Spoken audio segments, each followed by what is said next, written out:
මෙම අවස්ථාවට සම්බන්ධ වෙලා ඉන්න අපේ පක්ෂ ජාතික සංවිධායක විමල් රත්නායක සහෝදරයගෙනු ඒ වගේම අපේ පක්ෂය නියෝජනය කරමින් ජාතික ලේස්ති මෙවර ඉදිරිපත් වී සිටින අපේ මායා දුන්න මැතිතුමාගෙනු ආචාර්ය ජනක කුමාරසිංහ මැතිතුමාගෙනු නායමිනි වීරසූරිය මැතිතුමියනු මෙම අවස්ථාවට සහභාගී වෙලා ඉන්න තමුන්නාන්සලා සියලු දෙනාගෙනු අපේ මාධ්‍යවේදී හිතවතුන්ගෙනුත් අවසරයි. පළමු කොටම අපි ස්තුතිවන්ත වෙනවා ඔබලා අපට සවන් දෙන්න අපිත් එක්ක කතා බහ කරන්න මෙම අවස්ථාවට සහභාගී වීම පිළිබඳව. මම හිතනවා මෙතන ඉන්නවා මීට පෙර අපිත් එක්ක මුණ ගැහිලා කතා බහ කරපු පිරිස් විවිධ අවස්ථාවල සාකච්ඡාවල යෙදුණු පිරිස්.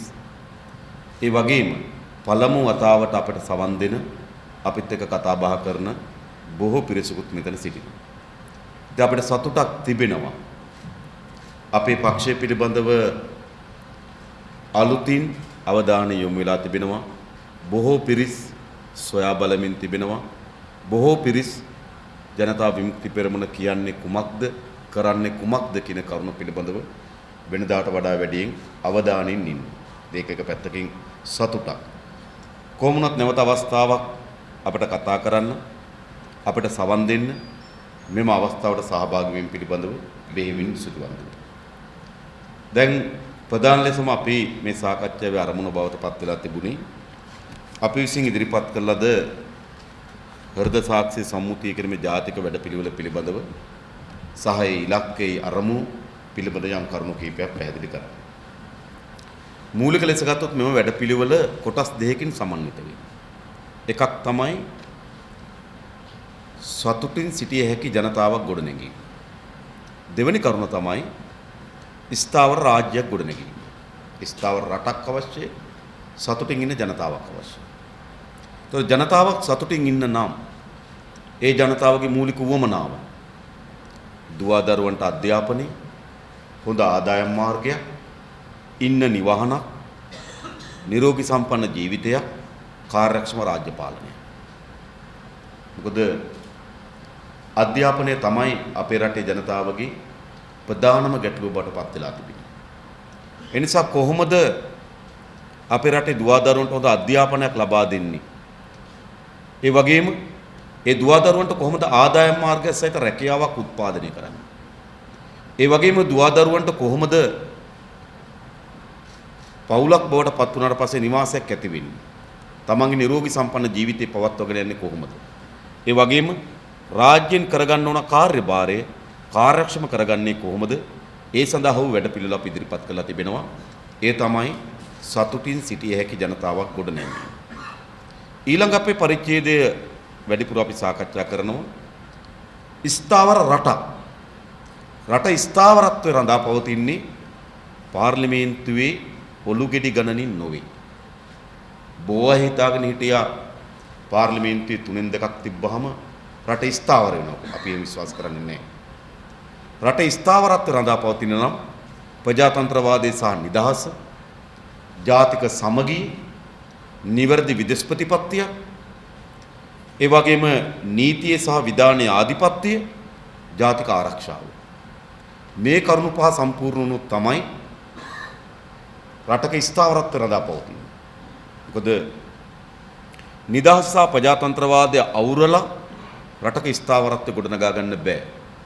සිංහල දෙමළ මුස්ලිම් ජනයා අතර සැකය, අවිශ්වාසය, ක්‍රෝධය වර්ධනය කරලා රටක ස්ථාවරත්වය රඳා පවත්වා ගන්න බෑ.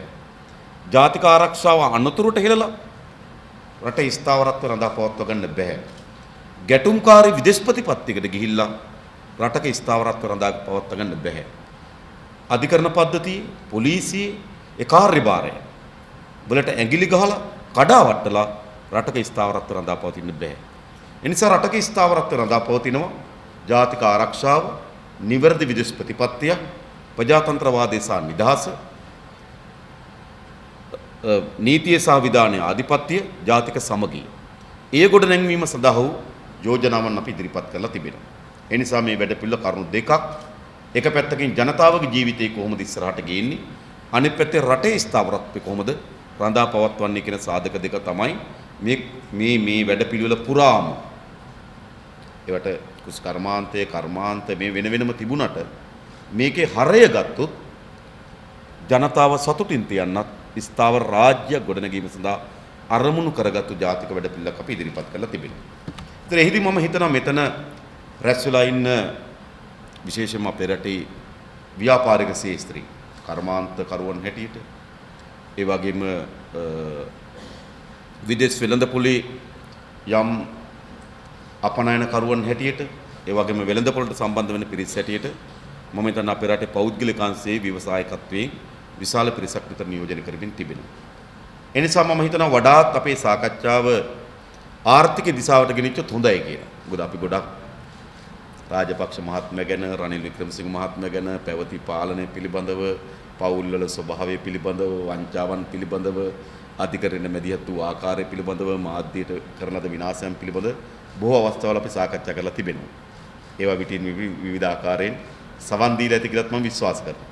ඒ නිසා වඩාත් හොඳයි කියලා අපි කල්පනා කරා මේ අපේ රටේ ආර්ථිකය පිළිබඳව අපේ දැක්ම ඒක ඔබගේ ශේත්‍රයට වඩාත් කිට්ටු සහ සමීප නිසා සහ ඒ පිළිබඳව වෙන්න පුළුවන් බොහෝ දුරට ජනතා විමුක්තියේ බොහෝ දේවල් අගය කරන අතර නමුත් ඔවුන්ගේ පෞද්ගලික ව්‍යාපාර පිළිබඳව ඔවුන්ගේ ප්‍රතිපත්තිය යම් සැකයක් කුකුසක් නිර්මාණය කරලා තිබෙන නිසා ඒ පැත්තෙන් හදන්න ඕනේ. මොකද අපි ගැන අදහසක් හදලා තියෙනවා අපි ගෙවල් දෙකක් තිබ්බොත් ගෙයක් ගන්නවා, කාර් දෙකක් තිබ්බොත් කාර් එකක් ගන්නවා, ලොරි දෙකක් තිබ්බොත් ලොරියක් ගන්නවා, ෆැක්ටරි දෙකක් තිබ්බොත් ෆැක්ටරියක් ගන්නවා. ඒ බොරු හොඳේ එහෙම කරන්න බෑ. හරිද? නිකන් අපි මේ කියන්නේ සරදියල් පන්නේ ආර්ථිකයක් නෙවෙයි. ඉස්සර සරදියල් කරපු දේ තමයි නේ නුවර පාරේ සිගරට් වෑන් එක යනකොට උතුවන් කන්ද හරියෙන් ගස් දෙකක් දාලා වෑන් එක හරස් කරලා සිගරට් වෑන් එකේ සල්ලි ටික පැහැරගෙන උතුවන් කන්ද ප්‍රදේශයේ ජනතාවට බෙදෙනවා. ඒක සරදියල් පන්නේ ආර්ථිකයක්. අපි මේ යෝජනා කරන්නේ තියෙන කෙනාගෙන් පැහැරගෙන තව කෙනෙකුට බෙදා හැරීමේ ආර්ථිකයක් නෙවෙයි. හැබැයි මම හිතනවා බොහෝ පිරිස් තුල යම් ජනතා විමුක්ති පෙරමුණ ආර්ථික ප්‍රතිපත්තිය සරදියල් පන්නේ ප්‍රතිපත්තියක්ද කියන සාකච්ඡාවක් තිබෙනවා. ඒ නිසාමත් මම හිතුවා ටිකක් මේ ආර්ථිකයේ පිළිබඳව අපේ දැක්ම අපේ ප්‍රතිපත්තිය යම් ප්‍රමාණයට පැහැදිලි කළ යුතුයි කියලා. දැන් අපි ගත්තොත් ඉස්සලම තේරුම් ගන්න අපි මුහුණ දෙන අර්බුදය මොකක්ද? මොකද අපේ රටේ තියෙන අර්බුදය? අපිට වර්ෂයකට පිට රටින් බහණ්ඩ ආනයනය කිරීම වෙනුවෙන් ඩොලර් බිලියන 25ක් අවශ්‍ය වෙනවා. ඩොලර් කෝටි 2500ක් ආසන්න වශයෙන්. පිට රට අපිට බහණ්ඩ යවලා හම්බ වෙන්නේ ඩොලර් බිලියන 14යි. ඒතර වර්ෂයකට අපිට ඩොලර් බිලියන 11ක හිගයක් පවතිනවා. මේක තමයි අපේ අර්බුදය. මේ ඩොලර් බිලියන 11 හොයාගන්නේ කොහොමද කියන සාධකය තමයි අද අපේ රටේ ආර්ථිකයේ මුහුණ දීන ප්‍රධානතම ගැටලුව. අපිට ආනයනයෙන් සඳහා ඩොලර් බිලියන 25ක් අවශ්‍ය වෙනවා නම් අපනයනෙන් අපිට හම්බ වෙන ඩොලර් බිලියන 14 නම් ඉතුරු ඩොලර් බිලියන 11 උපයාගන්නේ කොහොමද? ඒකෙන් ඩොලර් බිලියන 6ක් උපයා ගන්නවා විදේශගත ශ්‍රමිකයන්ගේ. ඩොලර් බිලියන 1.3ක් උපයා ගන්නවා සංචාරක ව්‍යාපාරේ. තව ඩොලර් බිලියන 4කට ආසන්න ප්‍රමාණයක් වාර්ෂිකව අනිවාර්යයෙන් ආයෝජනයන් සඳහා නෙවෙයි. අලුතෙන් ඉදිකිරීම සඳහා නෙවෙයි. වෙළඳ පරතරය පවත්වාගෙන යාම වෙනුවෙන් පමණක්ම වසරකට අපිට ඩොලර් බිලියන 4ක් ණයට ගැනීමට සිද්ධ වෙනවා. ආර්ථිකය. අපේ මාසික ආදායම රුපියල් 2500යි නම් අපිට මාසික වියදම 2500යි. අපේ මාසික ආදායම 1400යි නම් කොහොමද එවැනි නිවසක් හෝ එවැනි ව්‍යාපාරයක් පවත්වාගෙන යන්නේ? එනිසා අපේ රට ආර්ථිකය මේ ශේත්‍රයෙන් ගත්තොත් අර්බුදයකට ලක් කරලා තිබෙනවා. ඒ විතරක් නෙවෙයි. මහා ණය කන්දක් පටවලා තිබෙනවා. උදාහරණයකට ගත්තොත් දැන් ලංකාවේ ණය ප්‍රමාණය රුපියල් කෝටි 7,40,000යි. කෝටි ඒවා 7,40,000ක ණය රාජ්‍යයක් අපි. සාමාන්‍යයෙන් අද ඉපදුනේ බිලිඳාගේ සිට ලෙඩ ඇඳ ඉන්න මහල්ලා දක්වා හැම දෙනාම 3,55,000ක ණයකරුවෙක් බවට පත් වෙලා තිබෙනවා. ඒක කොච්චරද කියනවනම් 2013 වසරේ ආණ්ඩුවේ ආදායම දැන් ඔබතුමාලා මත විවිධ වර්ගයේ බදු ගහලා මේ බදු විවිධ විකෘති වර්ගයේ බදු යෝජනා ඇති කරලා ඔක්කොම කරලා 2013 වසරේ රජයේ ආදායම රුපියල් බිලියන 1,183යි. ඒක තමයි රජයේ ආදායම 2013.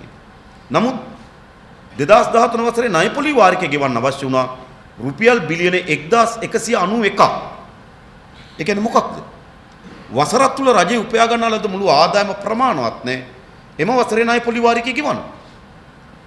රජයේ බිලියන 1183ක් උපයා ගන්නකොට රජයට සිද්ධ වෙනවා නම් බිලියන 1191ක ණය පොලි වාරිකයක් ගෙවන්න එම වසරේ ඒක ආර්ථිකයක්. ඔබගේ ව්‍යාපාරික මාසික ආදායම ප්‍රමාණවත් නැත්නම් එම මාසයේ බැංකු පොලි වාරිකය ගෙවන්න. ඒ ව්‍යාපාරය කොහොමද පවත්වාගෙන යන්නේ? ඒ නිසා ආර්ථිකයෙන් වශයෙන් අපි අර්බුදයකට ගෙනල්ලා තිබෙනවා. මේ අර්බුදයෙන් ගොඩ එන්නේ නැතුව අපිට ඉස්සරහට යන්න බෑ. ඒතකොට කියනවා නෑ මම සංවර්ධනය කරා. නේව සංවර්ධනය නෙවෙයි මතක තබා ගන්න. මා ගාව තිබෙන ආසන්න වශයෙන් ගත්තොත් මෑත කාලේ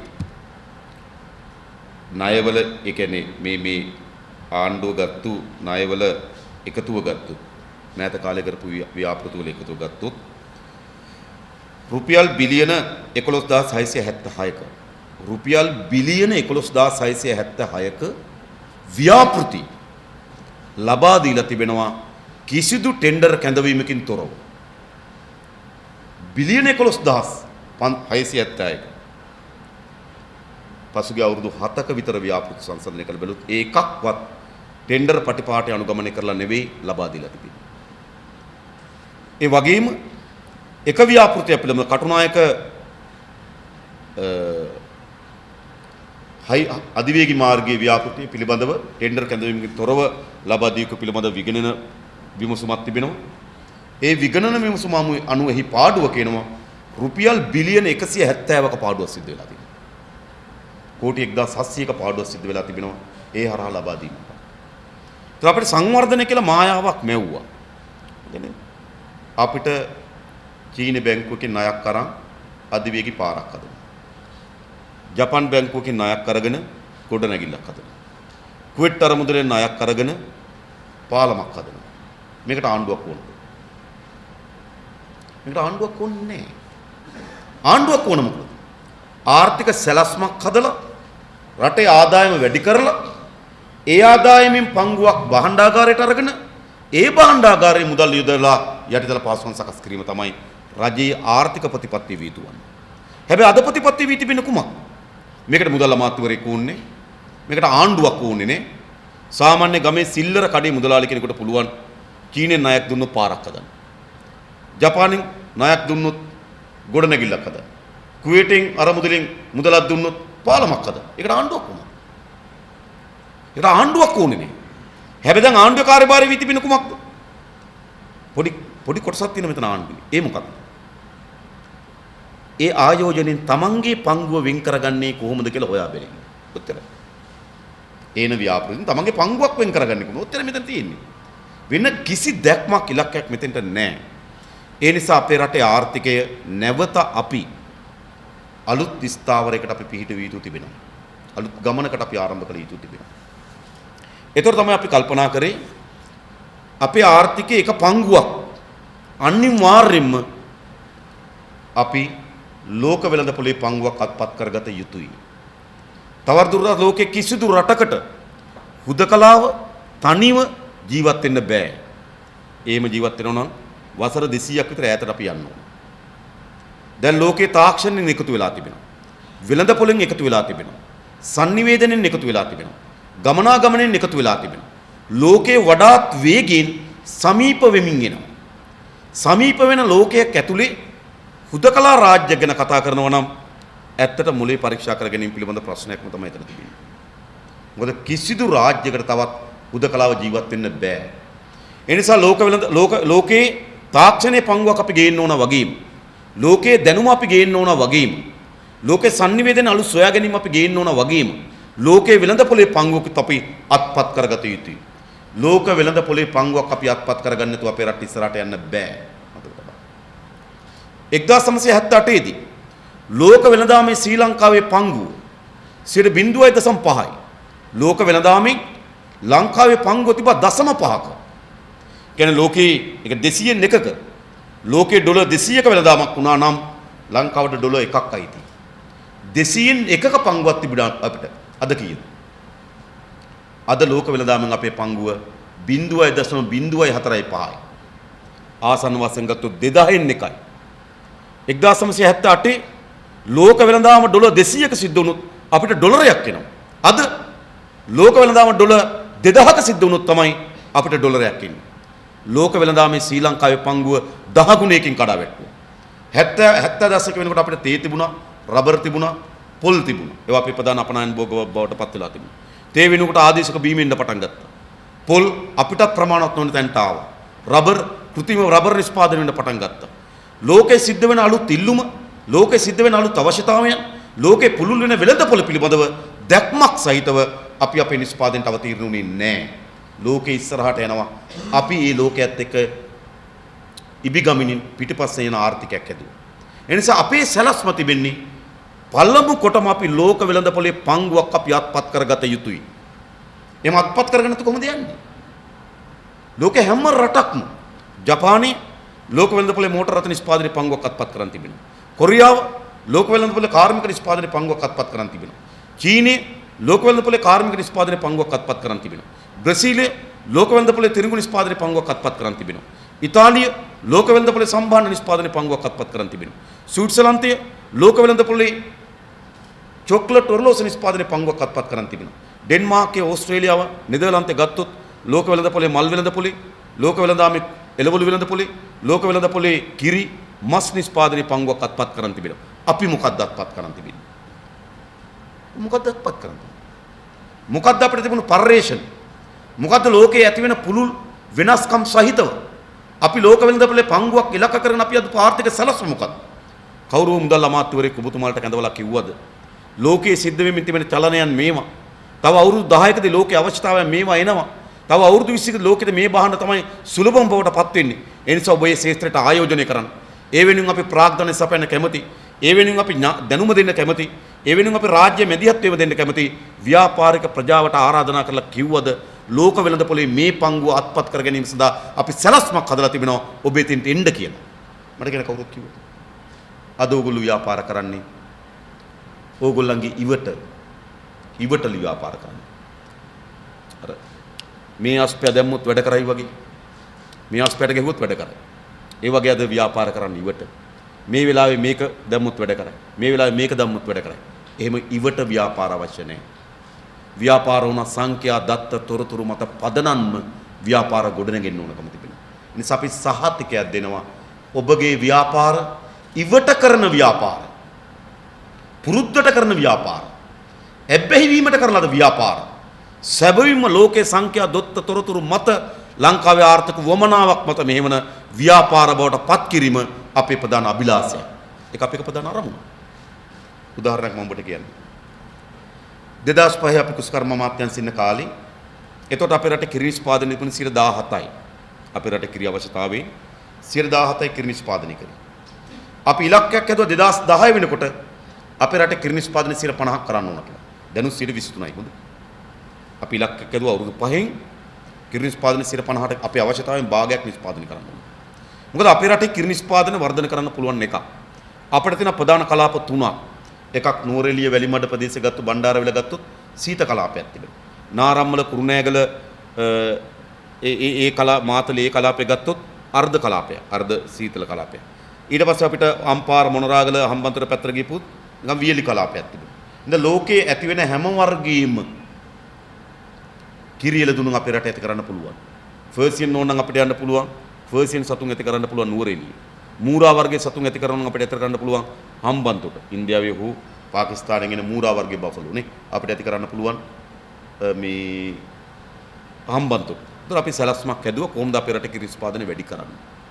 දැන් ෆැක්ටරි එක රෙදි නිෂ්පාදනය වැඩි කරන්න පුළුවන්.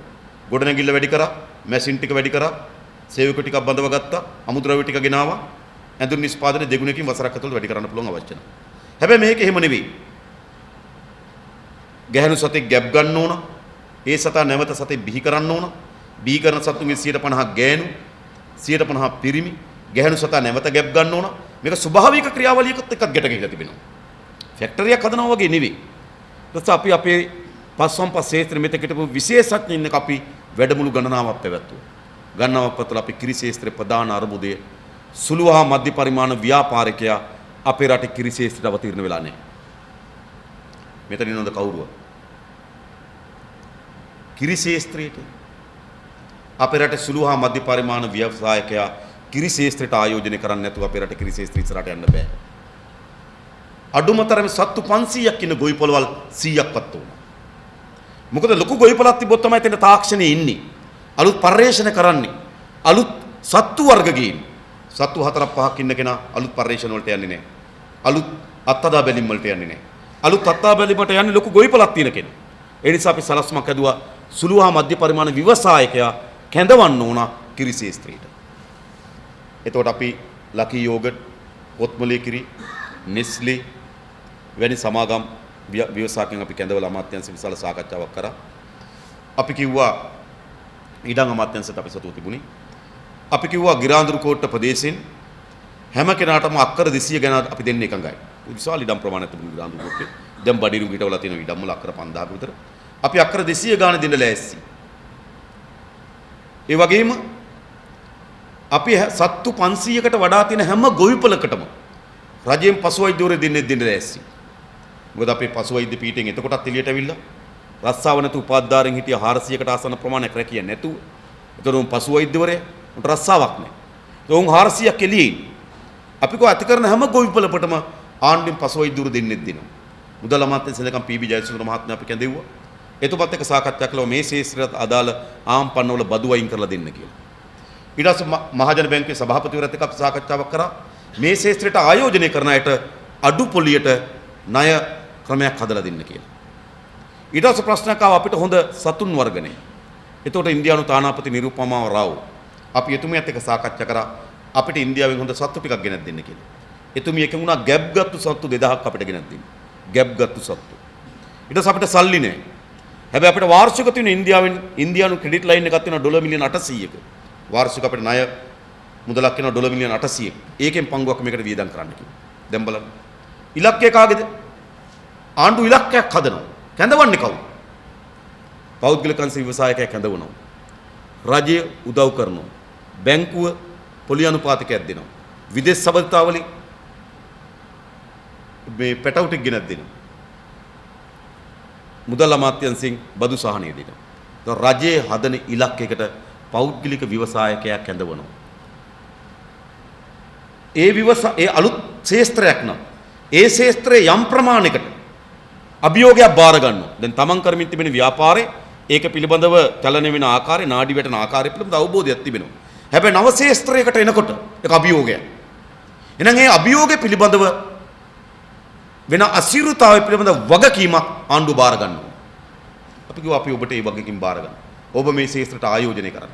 ඔබේ ආයෝජනය අපත ගියොත් ඒ සඳහා මැදිහත් වෙන රාජ්‍ය සූදානම්. ව්‍යවසායකයා කැඳවුවේ කොතැනටද? ව්‍යවසායකයා කැඳවන්නේ ආණ්ඩුව හදා ගන්න ලද සැලැස්මකට අනුරූපී වන පරිදි. එහෙම ඕනේ නැද්ද? අපි හදනවා ආර්ථිකයක්. තව අවුරුදු 10කදී 20කදී ලෝක වෙළඳපොලේ අලුත් වමනාවන් මොනවද? ලෝකේ පුරා පරීක්ෂණ සිදු වෙමින් තිබෙනවා. ඕනෑමටත් වඩා වැඩියෙන් ග්‍රන්ථ ලියවෙමින් තිබෙනවා. තව අවුරුදු 20කින්, තව අවුරුදු 15කින් ලෝකේ වෙළඳපොළ කවර ආකාර වේද? ඒ වෙළඳපොලේ අපිට අත්පත් කරගන්න පුළුවන් පංගුව මොකක්ද? ඒ පංගුවට ඔබේ ආයෝජනයේ ගේන්න කියලා අපි ආරාධනා කරනවා. එයි රජයේ ඉලක්කයක් තිබුණ ලෝක වෙළඳපොලේ පංගුවක් අපි අත්පත් කරගන්න. ඒ ආණ්ඩුව තේත් හදලා, ආණ්ඩුව රබරුත් හදලා, ආණ්ඩුව වීත් හදලා, ආණ්ඩුව බයිසිකලුත් හදලා, ආණ්ඩුව රබර් බෝලත් හදලා ඒ කතාවක් නෙවෙයි මේ. ආණ්ඩුව ඉලක්කයක් හදනවා. මොකද ආණ්ඩුවට පෞද්ගලික ව්‍යවසායකයන් සතු සියලු දත්ත නැහැ. ආණ්ඩුව සතු තමයි තිබෙන්නේ ලංකාවේ අවශ්‍යතාවය. ආණ්ඩුව සතු තමයි විදේශ වෙළඳපොලේ චලනයන් පිළිබඳ තොරතුරු තිබෙන්නේ. එතෙන්ට තමයි පෞද්ගලික අංශ ව්‍යවසායක අපි මෙහෙවන්නේ. ඒ නිසා වඩාත් දැක්මක් සහිත, වඩාත් ඉලක්කයක් සහිත පෞද්ගලික ව්‍යාපාරයක් ගොඩනැගීම තමයි අපගේ අරමුණ. ඒ අරමුණ අපි ඉටු කර ගැනීම වෙනුවෙන් ඔබට ආරාධනා කරනවා. අපේ රටේ ආර්ථික ඉලක්කයකට යන්න ඕන. දේශීය ආර්ථිකය අපි කියන්න ඕන. ඉලක්කයක් තියෙනවා තව අවුරුදු 10කින් අපේ ඉදිකිරීම් ශාස්ත්‍රය කොතෙන්ද යන්නේ? ඉදිකිරීම් ශාස්ත්‍රයේ ආයෝජකයන් අපි කැඳවන්න ඕන. ව්‍යවසායකයන් අපි කැඳවන්න ඕන. අපි අවුරුදු 10කින් අපේ ඉදිකිරීම් ශාස්ත්‍රය අපි මෙතෙන්ට ගෙනන්න බලාපොරොත්තු වෙනවා. ඒ වෙනුවෙන් අපිට ටයිල්ස් මෙච්චර අවශ්‍ය වෙයි. ඒ වෙනුවෙන් අපිට ඇස්බෙස්ටොස් සීට් මෙච්චර අවශ්‍ය වෙයි. ඒ ඔබ එතෙන්ට ආයෝජනය කරන්න. ඇයි තව අවුරුදු 25කින් ලංකාවේ ඉදිකිරීම් ශාස්ත්‍රය තියෙන්නේ මෙතන. තව අවුරුදු 25කින් ලංකාවේ ආහාර ශාස්ත්‍රයේ තියෙන මෙතෙන්ට ඔබ එතෙන්ට ආයෝජනය කරන්න. හැම කෙනාටම ඉලක්කයක් සහිත මෙහෙවීමකට ඉන්න ඕන. අද මොකද්ද වෙලා තිබෙන්නේ? අද ඔබට එක්කෝ ඔබගේ තාත්තගෙන් නැත්නම් ඔබගේ පවුලේ ඉතිහාසයෙන් ලැබිච්ච ව්‍යාපාර ඔබ කරමින් ඉන්නේ. ඒක අර රෝදේ කරකවපුවාම කැරකෙනවනේ ඉබේ. Taman ඒක දිහා බලන් ඉන්න. අලුත් ආයෝජනයකට සූදානම්ද? අලුත් ආයෝජන ක්ෂේත්‍ර හොයාගන්න සූදානම්ද? ඒ අනතුරු ගන්න සූදානම්ද? නෑ කියලා අපි හිතනවා. එයි රජයක ගැරන්ටි එකක් ඕන. රජයක සහතිකයක් ඕන. ඔබගේ ව්‍යවසායක අපි ආරක්ෂා කරනවා කියන එක. එනිසා අපි ඒ සඳහා ආණ්ඩුව සකස් කරගන්න ලද වැඩ පිළිවෙලකට අනුරූපී වන පරිදි පෞද්ගලික ව්‍යවසායකත්වය අපි කැඳවන්න ලෑස්ති. ඒ වගේම අපි අපේ රටේ නිෂ්පාදනය තෝරාගන්නත් උන කවර ක්ෂේත්‍රද අපි නිෂ්පාදනය කරන්නේ? දැන් අපි කල්පනා. අපි හැමදේම හදන්න ගියොත් ඒක බොරුවක්. ඒක තවදුරටත් වළංගු නැහැ. අපේ රට මොකක්ද? රට වටේ මහා මුහුදක් තිබෙනවා. රට මැද කඳු පද්ධතියක් තියෙනවා. රූරා ගලන ගංගා 103ක් තිබෙනවා. අපිට මැණික් යම් ප්‍රමාණයක් තිබෙනවා. මිනිරම් යම් ප්‍රමාණයක් තියෙනවා. ඉල්මනයිට් යම් ප්‍රමාණයක් තිබෙනවා. අපිට මෝසන් දෙකේ වර්ෂාවක් තිබෙනවා.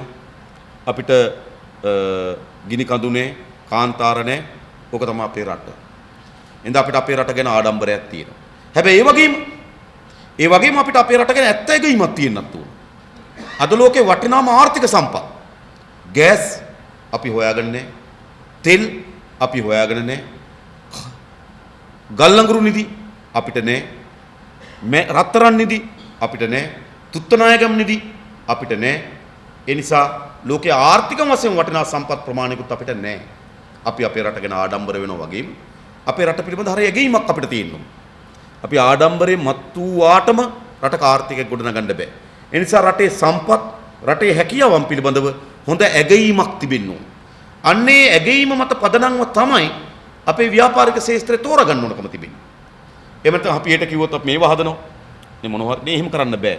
අපි කරන්න ඕනකම අපේ රටේ සම්පත්, අපේ රටේ පිහිටීම, අපේ රටේ භූගෝලීය තත්ත්වය, අපිට තිබෙන ඓතිහාසික උරුමයන් මේ සියල්ල සංසන්දනය කරමින් තමයි අපි අපේ රටේ ආර්ථික න්‍යාය පත්‍රය හදාගන්න ඕනකම තිබෙන්නේ.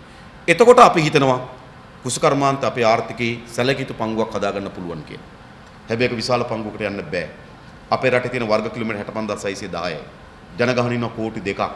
කුඩා රටක විශාල ජනගහනයක් ඉන්නවා. ජනගණත්වය ගත්තොත් ලෝකේ වැඩිම ජනගහනය ඉන්නේ චීනයේ. ජනගණත්වය වර්ග කිලෝමීටර 247යි. වර්ග කිලෝමීටර ජීවත් වෙන 247යි. ඕස්ට්‍රේලියාවේ වර්ග කිලෝමීටරක ජීවත් වෙන 3 දෙනයි. ඇමරිකා එක්සත් ජනපදයේ වර්ග කිලෝමීටර ජීවත් වෙන්නේ 127යි. ලංකාවේ වර්ග කිලෝමීටරක ජීවත් වෙනවා 343ක්. ලෝකේ විශාල ජනගණත්වයක් තියෙන රටක් අපේ රට. රට පොඩි ඒක හරි. ජනගහනය කෝටි 2යි ඒකත් ඇත්ත. හැබැයි ජනගණත්වය ගත්තොත් අපේ විශාල ජනගණත්වයක් තිබෙනවා. ඒ ඉඩම් වලිනු 120ක් වනාන්තර. 16කට ආසන ප්‍රමාණයක් ජලාශ. එනිසා අපිට මහා පරිමාණ ගොවි පොළවල් හදන්න තරම් ඉඩකඩම් නැහැ. ඉඩම් නැහැ, භූමිය නැහැ. එනිසා අපේ රටේ භූමිය ඉතාමත් හොඳ කළමනාකරණ සහිතව යොදාගත යුතුව තිබෙනවා. දැන් බලන්න මම උදාහරණයකට කියනකොට අපි ඉන්දියාවෙන් අල අරගෙන නවක පටවල රේගුවෙන් රුපියල් 25ක බද්දකුත් ගහලා වරායේ ලොරියක පටවල වැලිමඬෙන් ගිහිල්ලා අර්තාපල් කිලෝ එක බානකොට වැලිමඬෙන් ගලවන අර්තාපල් කිලෝ එකට වඩා ඉන්දියානු අර්තාපල් කිලෝ එක ලාභයි. ඉන්දියාවෙන් අරගෙන නැවක පටවල රුපියල් 25ක බද්දකුත් ගහලා ලොරියක පටවල වැලිමඬින් බානකොට මේ වැලිමඬෙන් ගලවන එකට වඩා ඉන්දියානු ලාභයි. අපිට පුළුවන්ද මේ අධික නිෂ්පාදන පිරිවැයක් තියාගෙන කුෂ්කර්මාන්තයෙන් වෙළඳපොළ ලෝකේ වෙළඳපොළක් අත්පත් කරගන්න කිසිසේත්ම බෑ. අපේ නිෂ්පාදන පිරිවැය අතිශය ඉහළයි. එහෙනම් අපේ සලස්මක් තියෙනවා අපේ නිෂ්පාදන පිරිවැය අඩු කරන්නේ කොහොමද? අර්තාපල් උදාහරණයක් ගත්තොත් අපිට වැලිමඩ අර්තාපල් හම්බ වෙන්නේ හොන්ඩරයක් හිටෙවොත් හොන්ඩර 8යි. එකට 8යි අපේ අස් වෙන්න. ඉන්දියාවේ එකට 21යි. ඒගොල්ලෝ හොන්ඩරයක් හිටපුවාම හොන්ඩර 21ක් හම්බ වෙනවා. අපිට උතුරු මැද පළාතේ කුඹුරු අක්කරයක අස්වැන්න සාමාන්‍ය අගේ ගත්තොත් විබුසල් 100යි. ජපානයේ අක්කරයක අස්වැන්න විබුසල් 300යි. අපිට 33.50ක් කරනවා වී කිලෝ එකක් නිෂ්පාදනය කරන්න ජපානයේ රුපියල් 11යි යන්නේ හිමුණු. ඒ අපේ වගේ තුන්ගුණේ කස්වන්නක් ඒගොල්ලන්ට තියෙනවා. ඉන්දියාව අපිට වගේ තුන්ගුණේ කස්වන්නක් තියෙන අර්ථාපය. එහෙනම් කොතනද ප්‍රශ්නේ තිබෙන්නේ? නම් පළමු කොටම අපේ ඵලදායීතාවය වැඩි කරන්න ඕන නිෂ්පාදන යෙදවුම් වල පිරිවැය අඩු කිරීම සඳහා නිෂ්පාදන යෙදවුම් සහන මිලකට ලබා දීම සලස්මක් හදන්න. නිෂ්පාදන ඵලදායීතාවය වැඩි කරන්න විශේෂම අපේ බීජ පර්යේෂණ ආයතන ගොඩනගන්න ඕන. අපිට තිබුණ ඉතා වැදගත් බීජ පර්යේෂණ ආයතන තිබුණා. බීජ ගොවිපළවල් තිබුණා. අපි යලි අපේ රටේ බීජ පර්යේෂණ ආයතන ටිකත් බීජ ගොවිපළවල් ටිකත් නගා සිටවලා බීජ ගොවීන් හදන්න ඕන. ඒගොල්ලන්ගේ කාර්යම බීජ හදන එක. අනිත් ගොවියාට බීජ නිෂ්පාදනය කරන බීජ ගොවීන් ඕන. බීජ පර්යේෂණ ආයතනේ බීජ ගොවිපළ සහ බීජ ගොවීන් මොහොත උදාහරණයක්. අපේ රටේ බාස්මති හාල් එක හොයාගත්තේ ඩොක්ටර් සුමිත් බතලගොඩ වී පර්යේෂණ ආයතනය. එයා තමයි බාස්මති එක හොයාගත්තේ. එයා රජයේ ගොවිපළ වී පර්යේෂණ ආයතනයේ වැඩ කරමින් හිටියා. බීජ පර්යේෂණ ආයතනය. ඉතාමත් දක්ෂ නිලධාරී ආචාර්ය සුමිත් මොකද සිතුවේ? එයා රඳව ගන්න බැරි වුණා. එයා ආණ්ඩුවෙන් ගැලවිලාද පෞද්ගලික අංශයේ රටේ ප්‍රධාන ව්‍යාපාරික පැල්වහර ගොවිපළේ අධ්‍යක්ෂකද. හරි. එයි ඇගීමක් කරන්නේ නැත්නම් අලුතින් සොයා ගන්න බීජයකට යම් වටිනාකමක් දෙන්නේ නැත්නම් උන්ගේ උසස් වීම පටිපාටියට ඔවුන්ගේ දක්ෂතාවයන් එකතු කරන්නේ නැත්නම් ඔවුන් මේ සේවය රඳා පවතින්නේ නැහැ. අද අපේ රටේ කුසකර්ම ශාස්ත්‍රයේ තමයි වැඩිම ආචාර්යවරුන් PhD උපාධිධාරීන් වැඩිම ඉන්නේ කුසකර්ම දෙපාර්තමේන්තුවේ. හැබැයි විශාල ප්‍රමාණයකට රට හැත්තරලා යනවා. මට මේ ළඟදී ජපානයේ ගිය වෙලාවක හම්බුන එක අපේ කුසකර්ම දෙපාර්තමේන්තුව වැඩ කරන නිලධාරී මහත්මයෙක්. එයා ජපානයේ විශේෂ වම්බටු වර්ගයක් හොයාගෙන තිබුණා. ඒකට එයාගේ නමින්ම තමයි ජපාන වෙළඳපොළ නිකුත් කරලා තිබෙන්නේ වම්බටු වර්ගය. එයා මට එකකින් වම්බටු දෙකක් ගෙනත් දීලා කිව්වා මේ මගේ වම්බටු මෙන්න නම මේ නමින් තමයි ජපාන වෙළඳපොළේ තිබුණේ. ඒතර අපේ දක්ෂ සම්පතක් තිබුණා. ඒ දක්ෂ සම්පත අපි ආරක්ෂා කරගත්තා නම් අපේ පර්යේෂණ ටික දිනු කරන්න තිබුණා. පර්යේෂණ ටික දිනු කරා නම් හොඳ බීජ ටිකක් දෙන්න තිබුණා. හොඳ බීජ ටිකක් ලැබුණා නම් අස්වැන්න වැඩි වෙනවා. අපේ අද ප්‍රධාන ප්‍රශ්නේ තියෙනවා බීජවල ප්‍රශ්නයක් ඇති වෙලා තිබෙනවා. ඒක තමයි 1:21ක් එනකොට ඉන්දියාවේ 1:8ක් ඉන්නේ අපිට. ඒ නිසා බීජ ටික දිනු කරලා යෙදවුම් අඩු කරලා යෙදවුම් යෙදවුම් වල මිල පහත දැම්මොත් අස්වැන්න වැඩි කරගන්න පුළුවන්. නිෂ්පාදන පිරිවැය අඩු කරන්න පුළුවන්. නිෂ්පාදන පිරිවැය අඩු කරොත් විතරයි අපිට කුෂ්කර්මාන්ත ලෝක වෙළඳපොළේ යන්න පුළුවන්. ඒ විතරක් නෙවෙයි ගොඩක් අය කියනවා හාල් පිට රට යවනවා කියලා. අපේ හාල් පිට රට අය කන්නේ නැහැ.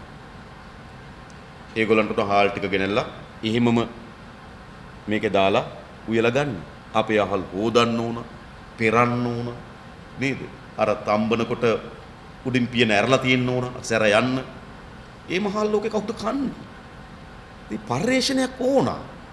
දැන් ඔය පිට රට හාල් ඇරිය නම් ඇරි පිට රට ඉන්න ලංකාවේ අයට කන්න. පිට රට කන්නේ. පිට රට ඉන්න ලංකාවේ අයට කන්න. ඉතින් අපි දැන් අපිට තියෙන පුරාණ බීජ තියෙනවා. ඒ වගේ අලුත් ජාන තිබෙනවා. ඒව එකතු කරලා හොඳ බීජ සම්පතක් අපිට හදන්න තිබුණා. නේද? දැන් ඔය හොයාගත්තු බාස්මති එකත් අපේ ඇලෙනවා වැඩි. පිට රට අය ඇලිලා බත් කන්න කැමති නැහැ. ඒගොල්ලන්ට විසිරෙන්න ඕන මල වගේ විසිරෙන්න ඕන ඒගොල්ලන්ගේ බත් එක. ඒක තමයි ඒගොල්ලන්ගේ සංස්කෘතිය. හැබැයි අපි හොඳට ඉර වෙච්ච නේ බත් ගුලියක් වගේ එකක් කාලක් හදලා අල්ලන්න බෑ.